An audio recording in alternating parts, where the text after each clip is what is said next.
रीता बहुगुणा जोशी को लेकर सस्पेंस बना हुआ है। आज स्थिति स्पष्ट हो सकती है, साफ हो सकती है। बीजेपी आला कमान उनके बेटे मयंक जोशी को टिकट देने के लिए तैयार नहीं है। ये लगातार खबर आ रही है, हम बता भी रहे हैं आपको। लखनऊ कैंट से बेटे मयंक को टिकट दिलाने के लिए रीता बहुगुणा अड़ी हुई हैं, लगातार प्रयास कर रही हैं, लेटर्स लिख रही हैं, मुलाकात कर रही हैं। बदले में पार्टी के सामने प्रस्ताव भी रखा है और यह भी कहा है कि सांसद का पद वो छोड़ सकती है अगर वन फैमिली वन पार्टी का फॉर्मूला है उसको देखते हुए, लेकिन उनके बेटे को यानी मयंक को टिकट दिया जाए। आला कमान को चिट्ठी लिखी उन्होंने और बेटे मयंक के कार्यों की फहरिस्त गिनाई कि किस तरीके से वो पार्टी के कार्यों के लिए सक्रिय रहे, राजनीति में सक्रिय रहे हैं। तो रीता बहुगुणा लगातार ये प्रयास कर रही हैं कि उनके बेटे को टिकट मिल जाए।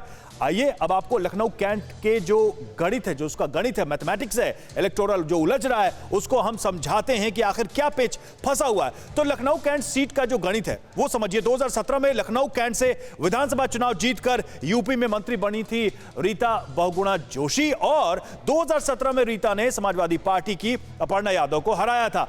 अपर्णा यादव को ही हराया था। यह इंटरेस्टिंग है, यह दिलचस्प है। 2019 में लोकसभा चुनाव में इलाहाबाद से जीती और लखनऊ कैंट को छोड़ दिया। लखनऊ कैंट की सीट को उन्होंने छोड़ा, वहां से वो सांसद।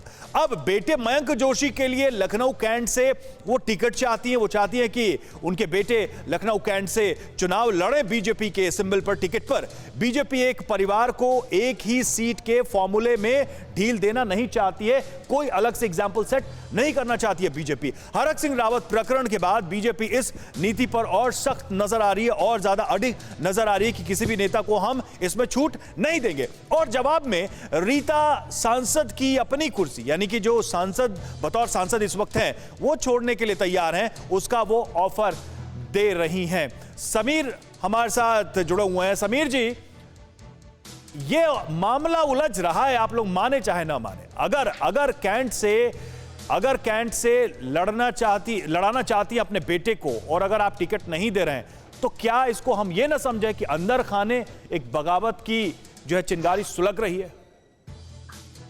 नहीं रवि जी, देखिए, रीता बहुगुणा जी वहां से विधायक थी, मंत्री थी सरकार में और प्रयाग से सांसद बनी, तो भी वो प्रयास कर रही थी कि मेरी जगह पर मेरे बेटे को टिकट दिया जाए। लेकिन पार्टी की बातों को उन्होंने स्वीकार किया और पार्टी के एक कार्यकर्ता के रूप में उन्होंने काम किया। आज भी वो हमारी पार्टी की नेता हैं और पार्टी के सभी फैसलों को स्वीकार करती हैं और पार्टी हमारी सामूहिक रूप से फैसला लेती है। रीता जी से बातचीत करके कल वो माननीय धर्मेंद्र प्रधान जी से वो मिलने का काम की है। निश्चित रूप से ठीक है, आप मानेंगे नहीं, लेकिन उत्तराखंड में एक एग्जांपल देख चुके हैं हम, उत्तराखंड में एग्जांपल देख चुके हैं। राहुल देव के पास में जाना चाहूंगा। राहुल जी, भले ही यह ना माने लेकिन असंतोष तो राजनीति में होता है। उत्तराखंड इसका लेटेस्ट एग्जांपल है।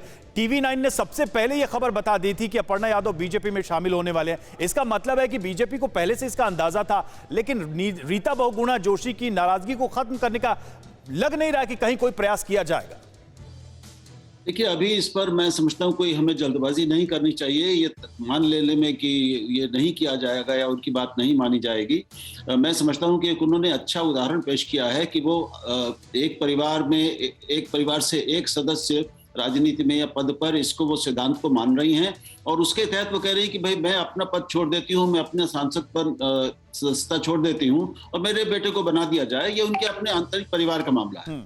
तो इससे एक तरफ जो बीजेपी परिवारवाद पर हमला करती है, चाहे वो मुलायम सिंह यादव का परिवारवाद हो या वो वंशवाद हो कांग्रेस का, उससे बचने में भी मदद मिलती है और उनको अपने परिवार के, अपने बेटे को एक उसका भविष्य बनाने में उनके मदद मिलती है। हरक सिंह रावत वाला मामला अलग है और वहां भी जो जिस तरह की एक बहुत स्पष्ट और शक्ति दिखाई और बिल्कुल मना किया बीजेपी ने, वो भी इस सिद्धांत के पालन के लिए कि हम परिवारवादी पार्टी नहीं हैं, इसलिए हम इस पर समझौता नहीं करेंगे। कम से कम ये अगर उन्होंने वहां ये शायद फॉर्मूला अपनाया होता जो रीता जी कह रही हैं या दिख रही हैं तैयार जिसके लिए, तो शायद ये समस्या नहीं होती। कम से कम तो ये बीजेपी ने इसे एक डिबेट में ला दिया है कि एक परिवार से एक ही व्यक्ति उतरेगा और हम इस नियम का पालन करेंगे। संदीप चौधरी RLD के प्रवक्ता हमारे साथ जुड़े हैं। संदीप जी, बीजेपी परिवारवाद पर कुठाराघात कर रही है और आप लोग परिवारवाद वालों को शरण दे रहे हैं।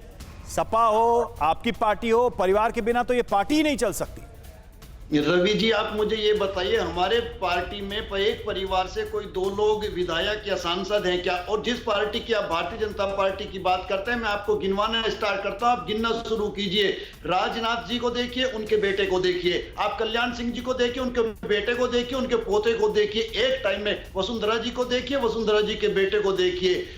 अड़ी सोमवार से शुक्रवार शाम 6 बजे सिर्फ TV9 भारतवर्ष पर।